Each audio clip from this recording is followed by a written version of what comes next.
कानी चिड़िया दिल की बहुत अच्छी थी और वो हमेशा लोगों की मदद किया करती थी। पर उसकी एक आंख खराब थी, इसीलिए सब लोग उसे कानी चिड़िया कहकर बुलाते थे। कानी चिड़िया अनाथ थी, इसीलिए वो अपनी सौतेली माँ चालू चील और सौतेली बहन रानू चिड़िया के साथ रहती थी। वो दोनों कानी चिड़िया को बिल्कुल पसंद नहीं करते थे, हमेशा उसको परेशान करते रहते थे, ताने मारते थे और घर के सारे काम उसी से करवाते थे। पर कानी चिड़िया कभी कुछ नहीं कहती थी। वो रोज सुबह जल्दी उठ जाती और पूरे घर की सफाई करती। उसके बाद सबके लिए बढ़िया बढ़िया नाश्ता बनाती थी और जब सब खा लेते थे तो सारे बर्तन भी वही धुलती थी। घर के सारे काम करने के बाद भी चालू चील हमेशा उसे ताने मारती रहती और खाने के लिए सूखी रोटी देती थी। पर कानी चिड़िया चुपचाप सूखी रोटी खा लेती और बर्तन धुल के रख देती थी। उधर रानू चिड़िया के तो ठाठ थे। वो घर का कोई काम नहीं करती थी और दिन भर अपने कमरे में आराम करती रहती थी। फिर शाम होते ही अपने दोस्तों के साथ पार्टी करने चली जाती थी। रानू चिड़िया हमेशा कानी चिड़िया का मजाक बनाया करती थी और कहती थी, देख खुद को, कितनी गंदी लगती है तू। तेरी तो एक आंख भी नहीं है, इसीलिए सब तुझे कानी चिड़िया कहते हैं। और मैं कितनी ज्यादा सुंदर हूँ, मेरा तो रंग भी गोरा है, इसीलिए सब मेरी तारीफ करते हैं। कानी चिड़िया अक्सर अकेले में रोया करती थी और कहती थी, भगवान, आपने मुझे ऐसा क्यों बनाया? मेरी एक आंख क्यों नहीं दी? सब मुझे कानी कहकर चिढ़ाते हैं, मेरा मजाक बनाते हैं। मैं दिखने में भी बिल्कुल सुंदर नहीं लगती हूँ। आपने मेरे साथ ऐसा क्यों किया भगवान? कानी चिड़िया भगवान में बहुत विश्वास रखती थी, इसीलिए वो हर सोमवार को भोलेनाथ जी का दर्शन करने जाती और पूजा करने के बाद मंदिर के बाहर बैठे हुए गरीब और बूढ़े पक्षियों से खूब सारी बातें करती थी और उनकी सेवा किया करती थी।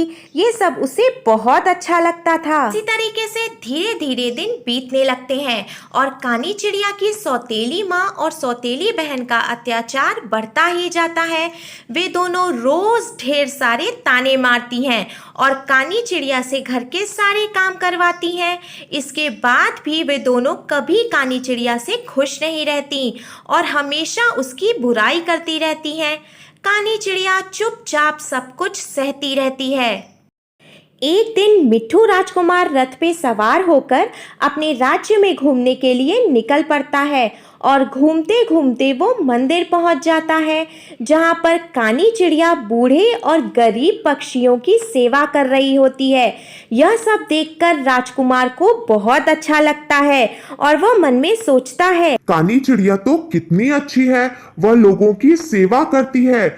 आजकल ऐसे लोग कहाँ मिलते हैं, मुझे वो बहुत पसंद आई। घूमने के बाद मिट्ठू राजकुमार अपने महल वापस आ जाता है और पूरे रास्ते वो कानी चिड़िया के बारे में ही सोचता रहता है।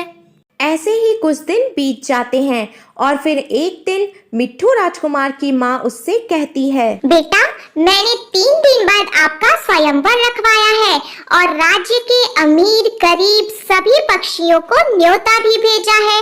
वे सभी पक्षी यहाँ पर उपस्थित होंगे और उनमें से जो भी आपको पसंद आए उनके गले में वरमाला डालकर आप अपना जीवन साथी चुन सकते हैं। चालू चील के घर भी मिट्ठू राजकुमार के स्वयंवर का न्योता आता है, जिसे देखकर रानू चिड़िया खुशी से झूमने लगती है और कहती है, मैं तो खूब तैयार होकर जाऊंगी स्वयंवर में। वैसे भी मैं इतनी सुंदर हूँ कि मुझे देखते ही मिट्ठू राजकुमार मेरे गले में वरमाला डाल देंगे और मुझे अपना जीवन साथी बना लेंगे। तब रानू चिड़िया की माँ चालू चील कहती है, हाँ बेटा, तू बहुत सुंदर है, मैं भी चलूंगी तेरे साथ। आखिर देखे तो सही कि राजमहल की शादी होती कैसी है।